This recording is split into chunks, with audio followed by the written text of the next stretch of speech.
अगर मैं आपसे कहूं कि भारत एक रात बस कुछ ही सेकंड दूर था अपने ही हाथों से खुद को तबाह कर लेने से, तो शायद आप सोचेंगे कि ये बढ़ा चढ़ा कर बोल रहा है या फिर कोई यूट्यूब थंबनेल वाली लाइन है।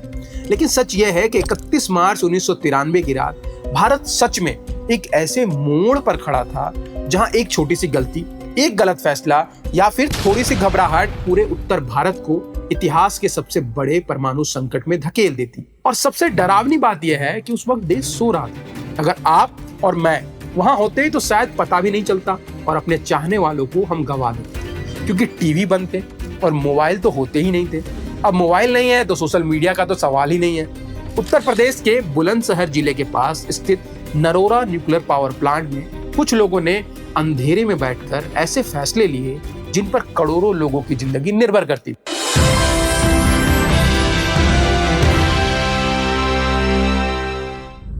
तो कहानी शुरू होती है बिल्कुल आम तरीके से।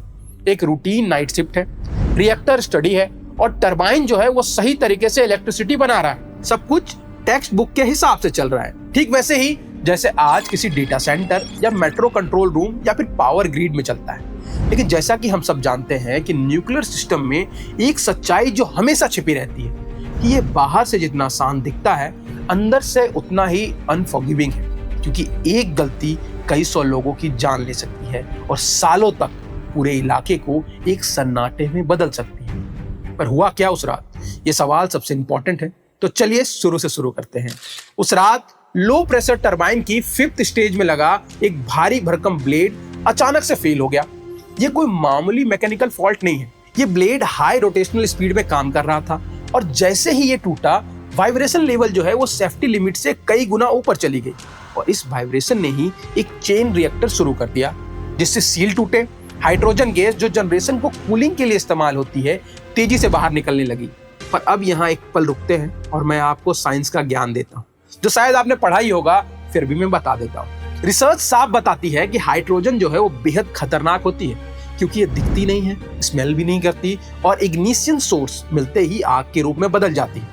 अब इग्निशन सोर्स समझ में आता है या नहीं, ये सवाल है। इग्निशन सोर्स होता है जैसे आप बाइक स्टार्ट करते हैं तो वो जो हल्की सी चिंगारी लगती है या फिर जहां से वो स्टार्ट होती है उस चिंगारी से वही बनता है इग्निशन सोर्स।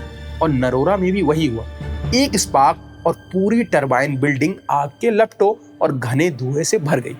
ये आग साधारण नहीं थी, क्योंकि ये ऐसी आग थी जिसने कुछ ही मिनटों में पावर केबल, कंट्रोल केबल और सेफ्टी रिलेटेड वार्निंग को जला दिया। और यहीं से हालात तेजी से हाथ से निकलने लगे। कंट्रोल रूम में बैठे ऑपरेटर्स के सामने स्क्रीन एक एक करके डेड होने लगी, अलार्म बंद हो गए और इंडिकेटर गायब हो गया।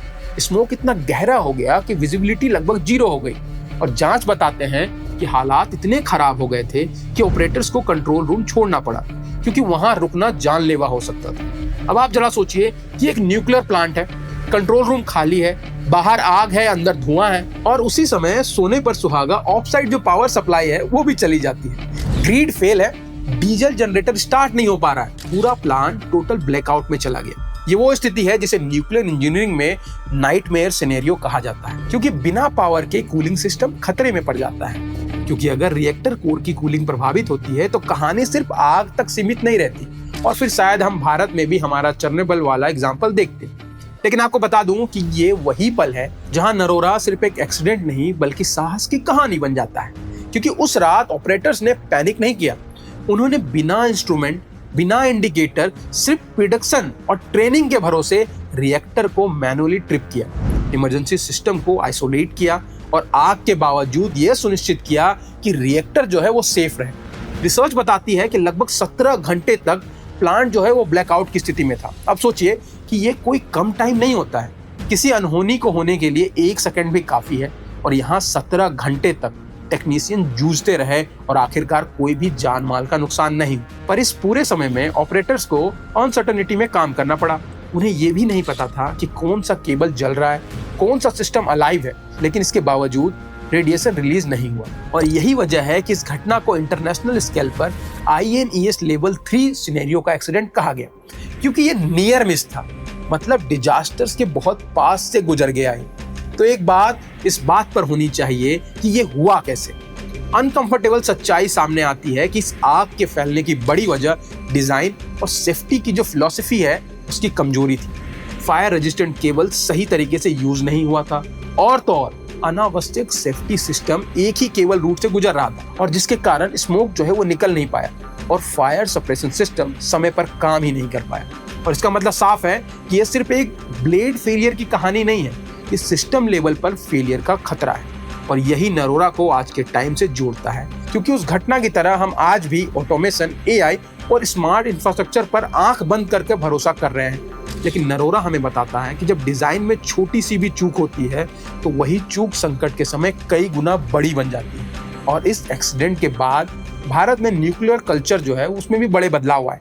न्यूक्लियर प्लांट्स में फायर जोनिंग बदली गई, केबल राउटिंग स्टैंडर्ड भी बदले गए, उन्हें बेहतर बनाया गया, वाइब्रेशन डिटेक्शन और अर्ली शटडाउन लॉजिक को भी मजबूत किया गया और चीजों को नए सिरे से परिभाषित किया गया। लेकिन ये कहानी सिर्फ इंजीनियर्स या साइंटिस्ट के लिए नहीं है, ये आम आदमी के लिए भी उतनी ही जरूरी है, क्योंकि हम रोज जिन सिस्टम पर भरोसा करके चलते हैं, मतलब जैसे बिजली, पानी, अस्पताल, ट्रांसपोर्ट, सब उसी फिलॉसफी पर चलते हैं कि कुछ नहीं होगा।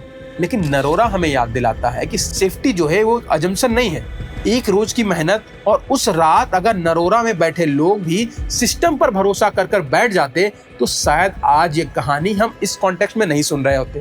ये कहानी इसीलिए नहीं है कि आप न्यूक्लियर पावर से डरे, बल्कि इसलिए है कि आप समझे कि जब चीजें बिगड़ती है तो उन्हें इंसान ही संभालता है। और यही वजह है कि नरोरा फायर एक्सीडेंट आज भी इंजीनियरिंग कॉलेज में, सेफ्टी ऑडिट में और न्यूक्लियर पॉलिसी डिस्कशन में पढ़ाया जाता है, क्योंकि ये बताता है कि एक्सीडेंट हमेशा एक्सप्लोजन से नहीं होता है, कई बार वो उस एक्सप्लोजन से बच जाने की कहानी होती है। और नरोरा उसी बची हुई कहानी का नाम है। एक ऐसी रात जब आग ने सिस्टम को घुटने पर ला दिया, लेकिन इंसानों ने देश को झुकने नहीं दिया। और शायद यही वजह है कि आपको ये कहानी सुननी चाहिए, क्योंकि ये अतीत की नहीं, ये आज की दुनिया के लिए एक चेतावनी है कि अगली बार जब आप किसी सिस्टम पर भरोसा करें तो याद रखिएगा कि टेक्नोलॉजी पावरफुल होती है, लेकिन जिम्मेदारी हमेशा इंसान की है। तो आई होप कि आपको ये कहानी पसंद आई, और अगर पसंद आई तो लाइक जरूर करिएगा। और ऐसी ही कहानियों के लिए जुड़े रहें बजरंग ट्रूथ दुनिया पर।